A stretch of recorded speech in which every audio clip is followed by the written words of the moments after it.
and welcome. This is Pain to Power, and I am Maria Cosme, your host, also known as Brown Girl Interrupting. This show is brought to you in association with the I Rant Network, and this is, and please make sure if you haven't done it yet that you go and hit that bell right there, subscribe to the channel, hit the thumbs up, and like the show itself, and make sure that you hit the bell so that you get all the episodes as they come out. So today I have my guest with us, Mrinal Gokhale, and she is going to be talking to us today about the experience of being in South Asian. As an Indian American author, she is a speaker and a journalist. She has collaborated with various organizations relating to mental health advocacy, such as Raksha, Daya Houston, and the Medical College of Wisconsin's Community Conversations campaign. And she is the author of 2 books, Saya Unveiled, and recently, Taboo, South Asian Mental Health Stories. So please welcome today, Mrinal Gokhale.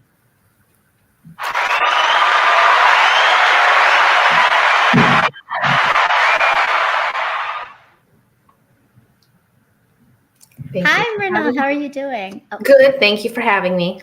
I'm really glad you're here, and I'm really excited for this conversation. So how are you doing today? I'm pretty good. How are you? I am good. I am good. I actually have been having an interesting day where I think, I have had some interactions with my children, and particularly actually thinking about the idea of mental health and our conversation that we're about to have. Today, I had a really interesting experience with my daughter, particularly where she was having some issues. You know, she's 7, so she's having like 7-year-old issues. But it's interesting because I was trying to help her, like, okay, it's okay. You didn't get the Ovaltine. Don't need to cry, right? Like, you didn't get this. No need to cry. But then something happened to me, and I was put in this place where I felt like crying. And I had to kind of step back and be like, whoa, this is it. Like, this is when you need your tools. And a 7-year-old is struggling because she knows the tools, but to use them in the moment is hard. And for me, I had to sit there and be like, okay, now I get to like model for my daughter what it is to actually use the tools in the moment. We sat down and we did some heavy breathing and like not heavy breathing, but deep breathing and not heavy breathing and really like started to kind of like shift our mindsets, right? It was me vocally shifting my mindsets. But I brought all this up because I know for you, thinking about the work that you do in mental health itself, this idea of emotional regulation is a really important role in understanding our mental health, but also being able to address it and address what you call, I know, in your recent book, these taboos, right? So I'm so glad to have you here because we're going to get into all of that. I always kind of like to open up a conversation with my guests by asking you about your thoughts on the idea of turning pain into power. For you, what has that meant, turning pain into power? I would say that the short answer to that is taking the pain, processing the pain, doing what you have to do to address, to feel the pain and to find its root cause and then to get through it and then use it either to help others or to continue to help yourself over time. I love that. And that's very clear and exactly that. But I think, and like you said, it's the short answer because it's not so easy necessarily to do all those steps, but those are the steps to get there. So with that, I know that what you write about is South Asian stories in mental health. But before we get into your book, I'd love to know more about just your own journey of just being a South Asian girl. And now, tell me about your background, where you're from, and were you born here? Were you born somewhere else? What's your story? Sure. I'm the daughter of 2 Indian immigrants, and I'm born here. I'm Marathi specifically. And then I have a younger brother. And I'm from Wisconsin here, in a city that's known as, either the first or the second most segregated city in the United States. I think it's like either right in front of Detroit or behind it. I forget. It seems to change a lot. Wow. Growing up, there weren't a lot of Indian children in the school system or in my neighborhood. But then again, my family also had like, an Indian like network of people that they would, associate with through parties, through the temple and this and that. And I think that growing up, I saw a lot of notions of things like model minority myth, the pressure to be high achieving as an Indian American, the pressure to be a certain way as an Indian American female too. Hmm. And I think that those were things that I would question, I wouldn't like, and didn't make a lot of sense to me.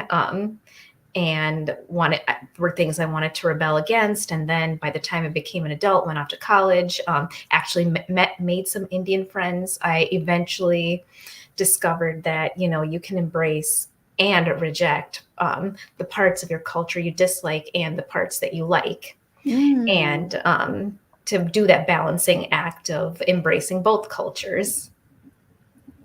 I love that, and I think I love what you just said. You can embrace and reject, because I was thinking, even as we started this conversation, there's this idea of cultural straddling, which I think a lot of children of immigrants. I'm also Mm-hmm. immigrants. My parents from Pakistan and Bangladesh. But that idea is that it's an interesting balance that you have, because you're constantly in two worlds: the one in home and the one of the culture of your family, and then the one outside of that, right? And you just talked about it in terms of you being in Wisconsin, in this city that is known for segregation itself, right? And understanding that. Tell me more about your understanding of this idea of embracing and rejecting. Like, what did that look like specifically for you? I would say that I started off wanting to reject. I did not like the notion growing up that as an Indian, I have to be high achieving, I have to be a straight A student, I have to be docile, I have to be passive, I have to be respectful of elders, regardless to whether or not I get that respect. And it's all I saw. And the stereotypical portrayal of an Indian is all I saw in my small Indian community that I had growing up. And I think that the ideology of embracing and rejecting basically meant to me when I became an adult that because the cultures are so opposite, you kind of just have to, just decide, what do you appreciate and what actually makes sense, what helps you live your life this day going forward rather than just in the past and what your ancestors did to Mm. serve them back then. And I think too that, becoming an author helped me more than anything to want to embrace my Indian identity. I've been wanting to do it, but then I think that, being that I'm a person who had a lot of social, emotional, and academic related struggles growing up, I feel like that kind of clashed with being a South Asian person. And Mm. I think that which FYI, I did not get a day of therapy until the age of 20. And after feeling like I needed it for so long. And I wrote my book because I didn't know a lot of South Asian people that had a therapy or mental health journey to share. And being able to write other people's stories gave me that sense of community, thereby giving me an image of South Asian people outside of the constructs of the model minority myth, thereby encouraging me to embrace my culture. I love that, and that's powerful, because I think you just laid it out, right? Is that there's an internalization of something that you were rejecting yourself, right? Like, and I understand that. I definitely understand that, because I think as a grown person now, I'm starting to come back to my culture, particularly as a mother right now for me. What was it for you that really started to get you to? And you mentioned having friends that were Indian that you never really had before, but was there something else for you that got you to be like, now I really do want to embrace this parts of myself that I have rejected or didn't feel was what I wanted to be? Yes, the first point of that came about, after I graduated college and I was in this realm of figuring out, what it is I want to do with my life now that I graduated, what field I want to work in, and all that. And I think at some point, I feel like it hit me that there's so many things about my culture that I'm not living my life under and don't know, but yet I have Indian or South Asian American friends that are doing just that. And then that I was like, okay, I want some of it back now.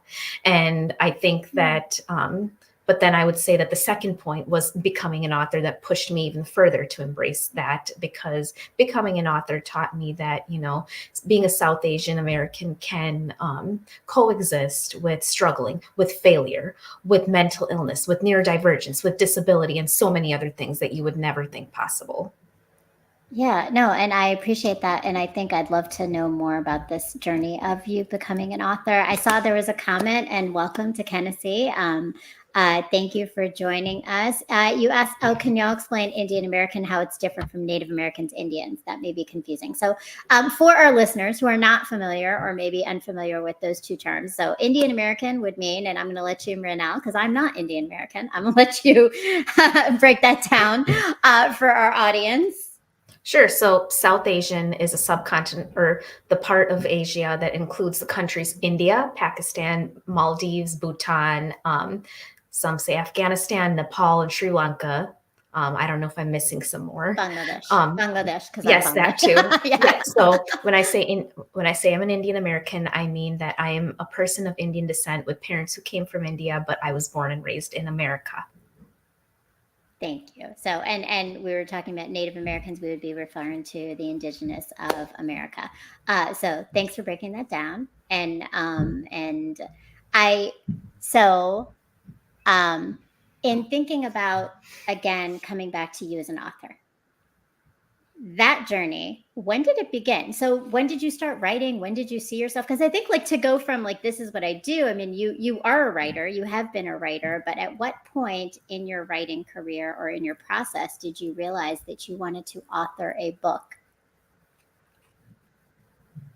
So I was a journalist, a freelance journalist from 2013 until 2019 or so. I did a lot of community journalism for minority-owned papers.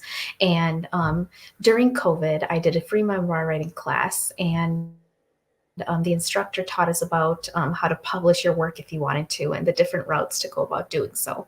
And they talked about self-publishing as being one. And then I coincidentally met an author that self-published on Amazon Kindle. And I decided I wanted to write a book. And then I thought about topics of interest. And then I was like, psychology is something I'm big into. And then that made me think, we have Mental Health Awareness Month, and we've done events in the Milwaukee area on mental health awareness month for Latino and African American communities, but never any Asian communities. And then that made me think, I don't know any South Asian people that have a therapy or mental health journey to share. And then I kind of just decided to investigate, and I found nonprofits and healthcare professionals that are South Asian. And I reached out to them and I said to them, hey, I'm writing this book, compiling an anthology. And then they put out submissions calls for me, and then people hit me up from then wanting to tell their story. Oh, that's great. And so I mean, you found a range of stories, but what you're talking about is the challenge in mental health. And I think everything you just said, right? There's a lot of communities that talk about it, and still with reservation, and still with a lot of complications, I think, right? And I don't think there's any community where mental health is such an easy conversation necessarily. Particularly in communities of color, I would say. But particularly in the South Asian community, can you speak to what are the things you've discovered as to why it is in South Asian communities, like you even said, right, for yourself, you wanted a therapist, you wanted to see someone, right? And you knew that about yourself, but didn't even get the opportunity until you were an adult.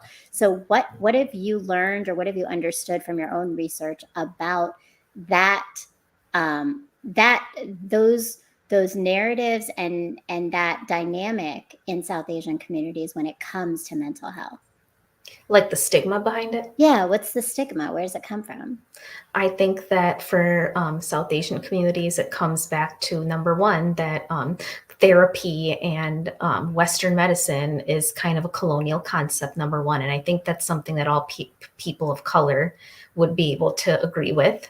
I think that because, mental health and its treatments are more normalized under the Eurocentric models and communities, I think that, having a mental health related challenge may be associated with being crazy, or, being severely ill and totally incapable of living a good life or taking care of yourself or other people, for communities that aren't so well educated about it. That's number one. I think for Asian communities, then there's added layers layers of things like model minority myth, the culture of stress, not trusting, white American healthcare models, or not being able to feel free to go to them due to their, lack of cultural sensitivity or language knowledge.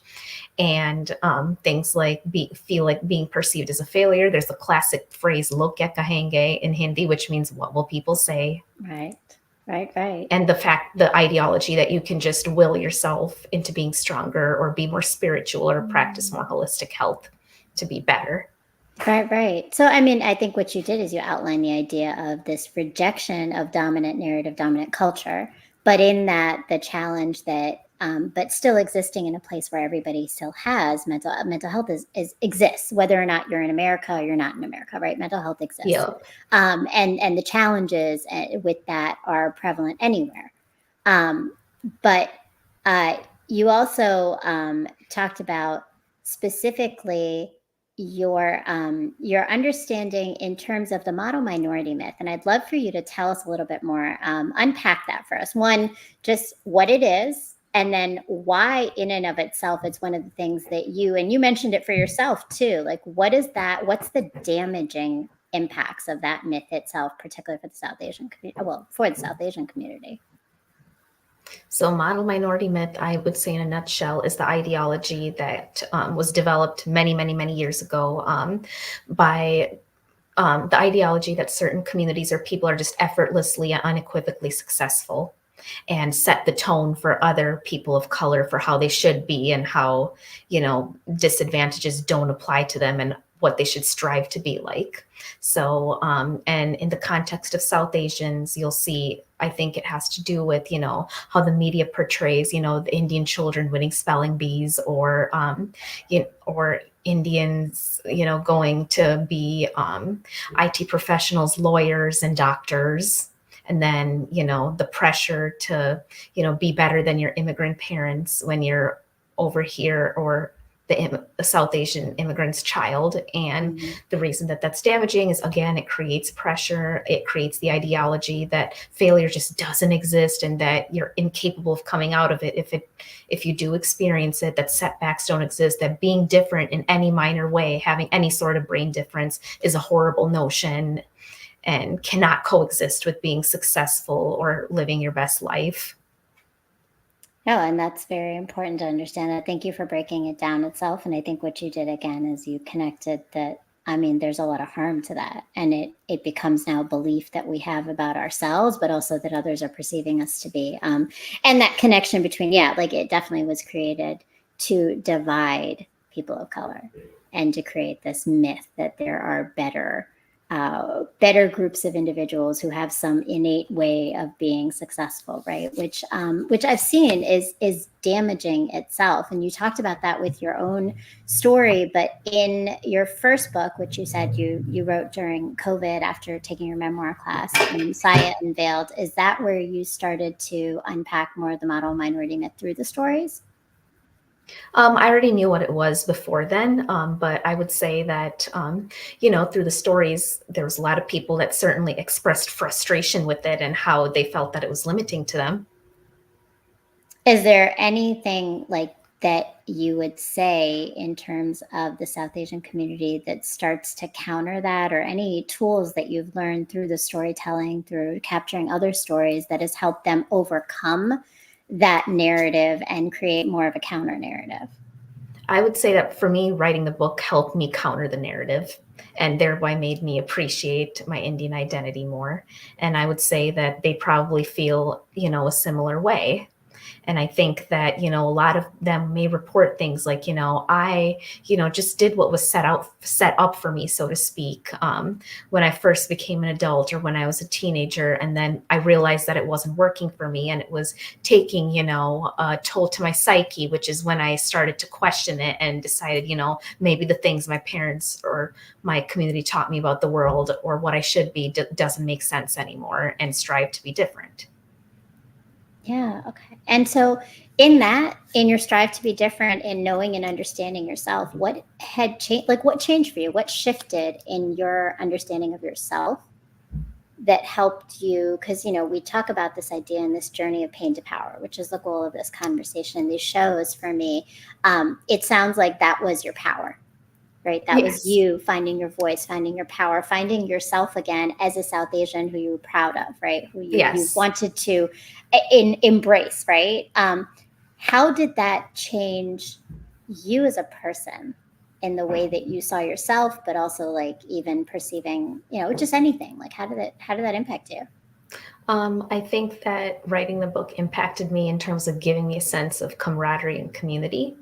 I think it impacted me that, you know, ever since I wrote the book, I find myself wanting to reach out to and associate with more South Asian individuals, even if I don't have a lot of them in, you know, where I'm living. I still have, you know, access to, you know, I'm in Milwaukee. I associate with a lot of, you know, Chicago area, like networking groups of like South Asian creatives. And that gives me a space to be able to talk about my book and also connect with like-minded people. And that's another area that I would have never expected to get is, you know, we talk about the pressure for South Asian people to work in STEM fields, but now belonging to a creative community of them, I think is even more empowering for me.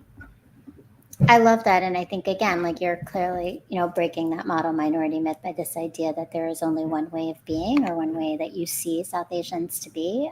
As a fellow creative South Asian, I appreciate that for certain. And there is that camaraderie is powerful. I actually have to say myself, like, I think just in doing this show, I've probably met more South Asians that are countering that narrative in their own lives by doing things so differently. So you are leading with love, which is the other piece of this, right? So you've healed yourself, you found your power in writing your book itself. But now you are also helping others through this. So I'm wondering, like, as you capture stories, and maybe this might have come more from your second book. So your second book being Taboo, uh, and can you tell us a little bit more about the second book and how it even differs from the first? So I would say that one thing that I take more pride in about book number two than one is the writing style. I think I tried a lot harder in book number two to kind of appeal to the emotions a bit more because I think my writing style is typically very dry and straightforward. Number two, I think there's a lot more variety in book number two. Book number one, I could not find a lot of men that were willing to talk. I finally did in the second one. I don't know if it's because they're starting to get more comfortable and stigma's reducing or because I'm just better networked now. Mm-hmm. So more men, more non-binaries, more LGBTQIA identifying folks, more variety of life experiences such as trauma, DV, addiction, and so on and so forth that was not found in book number one. And are the people that you captured in these stories, because these are really powerful stories, and obviously there's trauma, there's complex things that they've experienced in life. What was the impact of sharing their stories with you? I mean, did you learn anything from them about that process?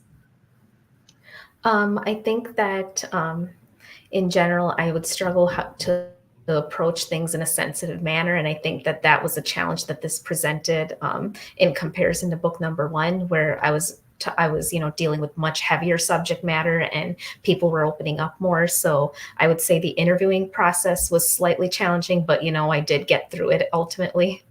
So And what I think that, you know, they themselves had to kind of push themselves to be able to do it too. But I appreciate you being honest about that, because I think a lot of our process of even finding our own voices and healing is knowing our discomfort and being able to move through it. So tell me a little bit about that process, because I think for my audience particularly, it's the journey and those moments, those small moments that really help to give tools for others to find ways that they can get through those challenges in their own life. So for you, these interviews, and I would say, I mean, I kudos to you for doing them, because I think having intimate conversations with individuals who have gone through a lot is not easy. And it requires a lot of trust. So you had to build trust with with what would you call them, My interviewees. your interviewees. Thank you. But in that, like, were there things that you did that helped you to move through your own discomfort? Um, I would say that I'm not so much the one that had a lot of discomfort at first, at least. I think it takes a lot to trigger me in that way. I think that I am pretty good with keeping a straight face and being not super reactionary. I think that it's after the interviews that, it can get ever so slightly heavy for me. Yeah. Um, Yeah. so I think one thing I did was I would always tell the interviewees at least, this is going to get a little heavy and don't talk about anything you don't want to talk about. Let me know if you want me to pause, if you need to pause and take a moment before, continuing to. And that seemed to be helpful. That's nice. So I'm glad to hear that. And yeah, I understand that, because I think when you are talking with individuals and you are taking in a story, you do hold it, right? Like, I think that's a challenge often of people who are in the mental health field or in any kind of field where you're coaching or consulting others, in helping them get through their pain. So Right. that's important to recognize that.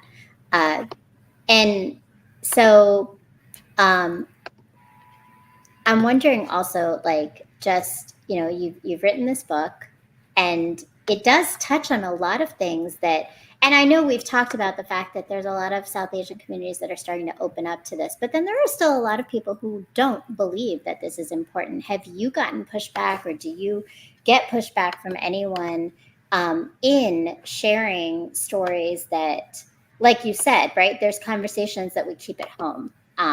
And my Hindi is not very good, so I'm not even going to try to say the term, that the language, the phrase, but I know it, right? Like, Right. what will others say, right? What Right. will others say?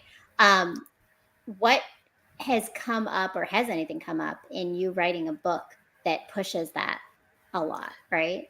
So I would notice that it seems as though people who are already out with their story, largely those who worked in healthcare, public health, psychology, were the ones that were comfortable giving their real names. I told people that they can change their names if they want to be, if they don't want the world to know who they are. So I thought that was an interesting pattern, and an ironic one too.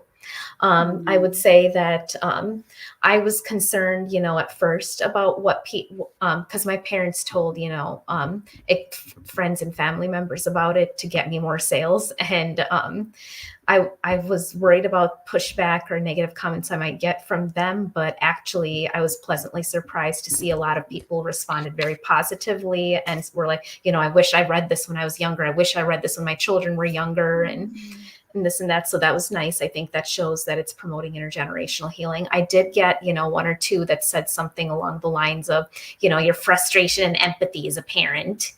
I think she was referring to the fact that you'll see a lot of patterns in the book of people saying things like, mommy and daddy won't let me take medicine, won't let me go to therapy, won't let me disclose to the world my condition, that type of thing. Yeah, no, but that's a pattern, right? Mm-hmm. But you mentioned your family, and I'm so glad to hear that they were supporting you and promoting you. That's so important. But I'm wondering, in your journey, if you said that, how you started, and you said that your parents didn't necessarily, you were countering the narratives around you. You didn't mention whether it was your family, but I'm wondering, has there been a shift in your dynamic with your family, and just in understanding you better after you started to do this journey for yourself? Yes, I would say that ever since I wrote the book, both my parents had taken a peek into both books, and I think that they do come across as a bit more educated now about the world of mental health and the stigma associating it, and totally get why I want to read the book, and they're happy to tell the world about the book too. Now, I think telling my story to the world does come with a little bit of disagreement in certain areas, of course. Mm-hmm. But I feel like, at this point, they kind of already know how I feel, and that I'm going to do it regardless. Right. You sound like definitely an interrupter from the beginning. That's what you did, which I love. I love that. And I think that in and of itself is such a bold decision to make, especially when you're young, especially Yeah. as a South Asian girl. I think one, just to have an opinion as a South Asian girl is challenging, but to have then the countering opinion to everybody else's ideas and how to be is big. And I see some of our ranters fam. Peace to Advis Speaks. Peace and one love to you as well. So, Mrinal, what is your next step? You've written this book, you've written these 2 books, and you're doing so much with it. I mean, are there other ways that you are reaching out to? And I see Kennedy has a question. I'm seriously asking, Mrinal, do you have anger on how you were raised, and how do you feel now? So that's actually a great question. What are your thoughts on that? Do you have any resentment or anger towards some of those decisions? Yes, I would say frustration built up over the years more than anything, as well as untreated trauma. And I would say that now there is still some there. I would say that but I do have more understanding and more clarity and more self-esteem and more, confidence about the decisions that I've made to this day. I appreciate that honesty. Do you have opportunities to talk to other? Because I work in a school system and I'm in education, and there's a lot of young South Asian kids. I mean, from elementary, honestly, to high school, right? That are probably going through and balancing a lot of these things themselves. Like the patterns haven't necessarily changed that much over time, unfortunately. So do you have an opportunity to talk to young people? And if you do, like, what are you able to kind of start to then tell them to help them to avoid some of the challenges that you and people in your book have experienced and people that you've met along the way, right? Right. I wouldn't say that I've talked to a lot of children, but I've talked to, the young adult and older market, because, that's what my book, that's the market that my book, targets. And I think when I do that, I get everything from, a little venting space to, motivation to keep on advocating.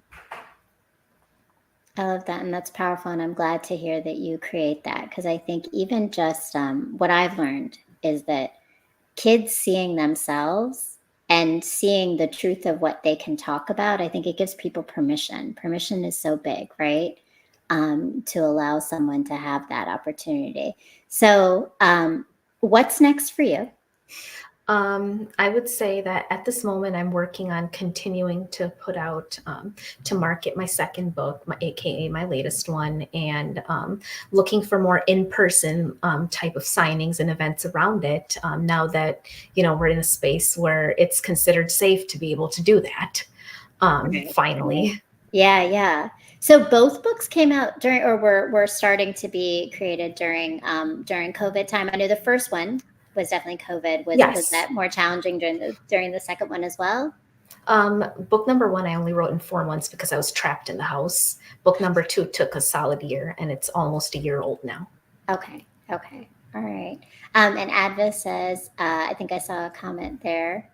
The educational system needs people who are capable and willing to provide essential support holistically. Exactly. I would agree, right? And that mental health piece is big. Do you have your book in school systems? I had, no, not officially, although I did have I had a buyer buy it and give it to their SPED department. That's great. Yeah. So, I mean, speaking of that, because of special education, I mean, you talk about mental health, but I think what we don't cover necessarily is how mental health, I mean, is there an alignment between neurodivergence and mental health, or how would you put those two together and that aspect of the South Asian experience? With neurodivergence, I would say that from what I've learned, the definition of that is a framework that, it's an inclusive term for any person with any sort of brain difference, whether it be epilepsy, Parkinson's, dementia, to psychosis, to anxiety, depression, PTSD, to learning disabilities and autism. But I feel as though, in the media, you see people most commonly calling themselves neurodivergent when they have something neurodevelopmental like autism, ADHD, or learning disability. Mm-hmm. Mm-hmm. Well, I appreciate that distinction, because that was my question, I think, because I think that you talk about being an advocate for neurodivergence, but you also talk about being an advocate for mental health. So I just want to make sure that we're clear on what we're referring to. Yeah. And that's really important, because I think also, like, again, being in the school system, one of the things that I think, in fact, recently I had a conversation with someone who said, it was like, I don't really see a lot of South Asians in our special education programs. And I was like, it's not that there aren't students who are actually have the same challenges as everyone else that exists. So what is that, do you think? I mean, like, or do you have any thoughts on that, on why it is that there aren't as many students necessarily diagnosed by some of these things? Why people go undiagnosed in general? Yeah. It could, I feel like there's a lot of issues at play, such as gender, socioeconomic status, ethnicity and race, sexuality. I feel as though things like, the shy, quiet kids may be the ones who don't disrupt the class and therefore don't go noticed or spotted as easily, for example. I would say that children belonging, when it comes to things like model minority myth, maybe teachers can't imagine that a child of Asian descent will have any sort of diagnosis because they've not worked with a lot of them in the past, for example. Females are often seen as, not trying hard enough, that kind of thing. No, I appreciate that, and thank you for lifting that up, because I know we actually have a lot of educators in the audience and people who are going to be watching for certain. So I think those are important things to recognize, because again, our students and children being seen in all their dynamics and layers of who they are is important to counter those narratives. And let me say too that I feel as though you've got the DSM-5 definition of conditions, but then that does not cover how it may present for gender minorities and racial minorities.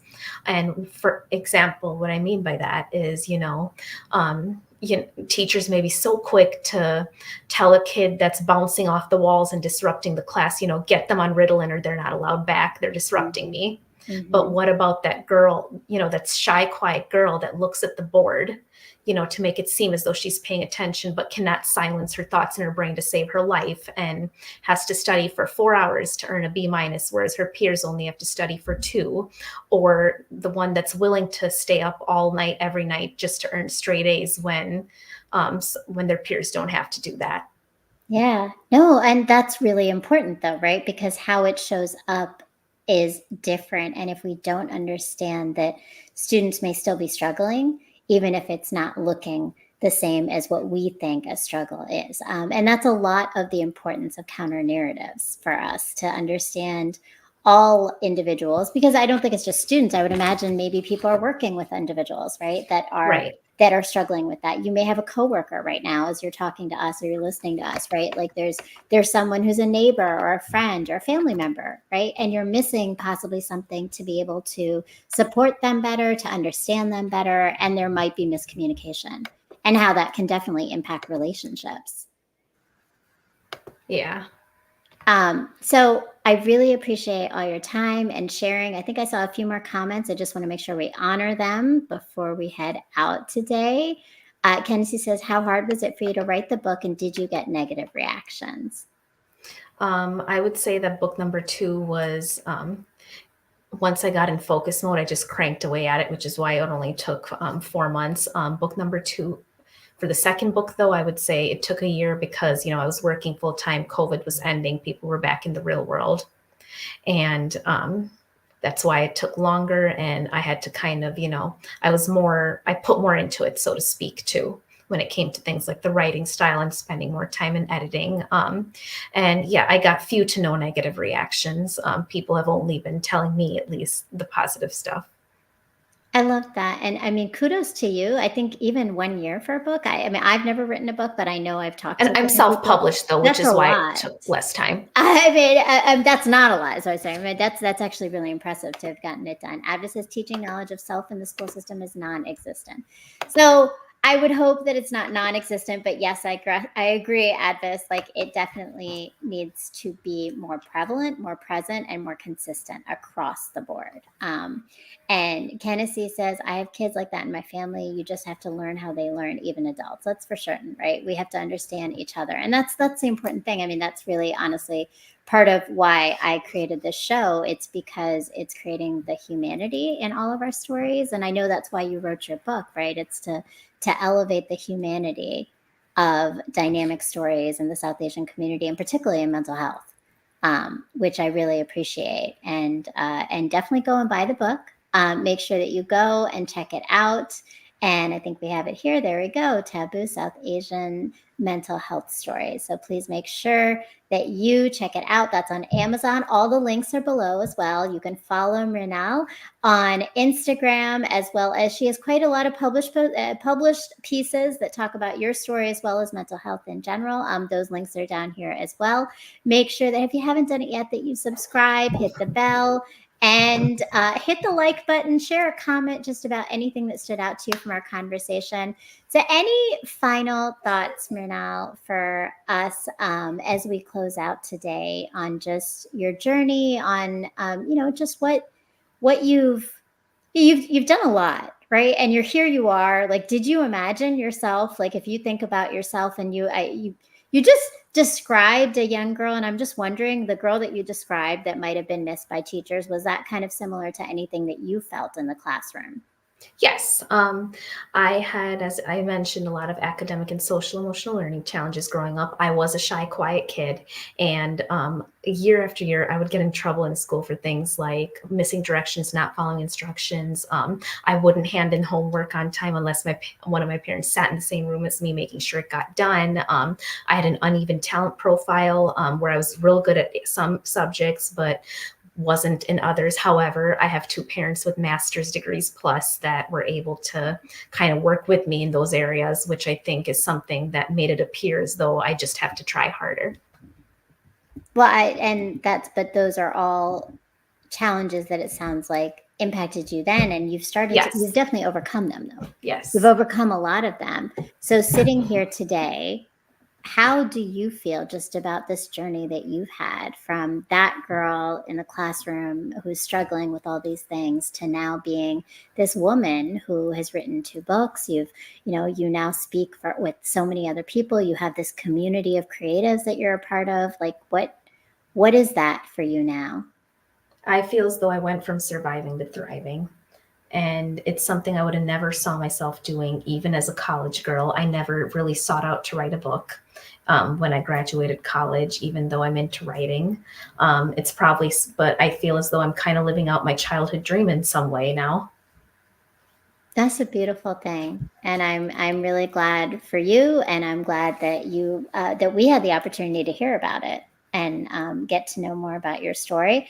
We look forward to the book that is coming out, number 3. Is there a new theme that you're going into, or something or is it going to be similar stories? Do you want to give us are you giving us a teaser, or are you holding that a little closer to their vest right now? I don't know if I want to write a book anytime soon. I think right now I'm focused on, putting book number 2 out there a little more, as well as getting more speaking opportunities at least, and focusing more on content creation on social media. Because another thing that I really enjoy is I like it when people DM me and ask me for advice on things like how to find a therapist and this and that too. I love that. Well, but please make sure that you are following Mrinal on social media, on Instagram, and on all of the different links below. And thank you. I think I saw Stephanie Gale joined us as well. Thank you to all of our Ranters family who showed up. Thank you for supporting. Thank you to our producer. Today we had J58 and Mr. M. Jaladik himself. Please make sure that if you haven't done it yet, that you hit the bell, and that you hit the like button and you share a comment with us, and tune in every Sunday at 9 p.m. I have one more show this season to close out before we are closing out season 3 and moving into a little break, and we'll be back in the fall for season 4. So thank you again so much, Mrinal. Please make sure you go and follow her, and follow me. I am Brown Girl Interrupting. So if you're joining us today or watching this in the rebroadcast, please make sure that you follow me. All the links are below. I am on Instagram, TikTok, and Facebook as Brown Girl Interrupting, and my blog, because I am also a writer. I am writing about my own story of healing called Brown Girl Interrupting. Please make sure that you go and find all those things, subscribe, put your email in, and you will get all the recent posts. And if you have a Roku TV, Mrinal, I don't know if you have Roku TV. Yes, I do. Oh, great. Well, we are on there. So if you go and you please download the I Rant channel, and you will find many stations that feature different hosts from our shows, but particularly there is BGI TV as one of the stations, and you'll see older episodes of Pain to Power, as well as the recent season 3 episodes. So thank you again for your time. Appreciate having you here. Thank you, Stephanie. Love the new space. Thanks, Stephanie. Appreciate it. And thank you all for pulling up. Have a beautiful evening, and I will see you next Sunday at 9 p.m. on Brown Girl Interrupting on YouTube, on the iRant Network on YouTube, and on the Ranters Union on YouTube. Peace, love, and light.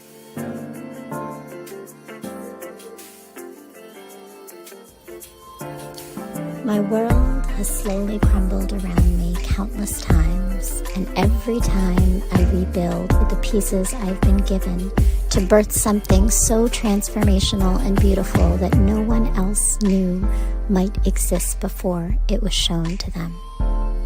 These moments tend to coincide within my romantic path. The universe has been telling me to focus on the revolution and not romance. It has over time given me the tools, resilience, and light to turn my pain into power. And only now do I see that the key to this always resided in the love and knowing I had in myself, not from the external sources of family or men. The message I have been avoiding might be that my time in this world I had existed in was not to receive love, but to put it out there for others to see, feel, and heal through. Revolution before romance moves pain into power.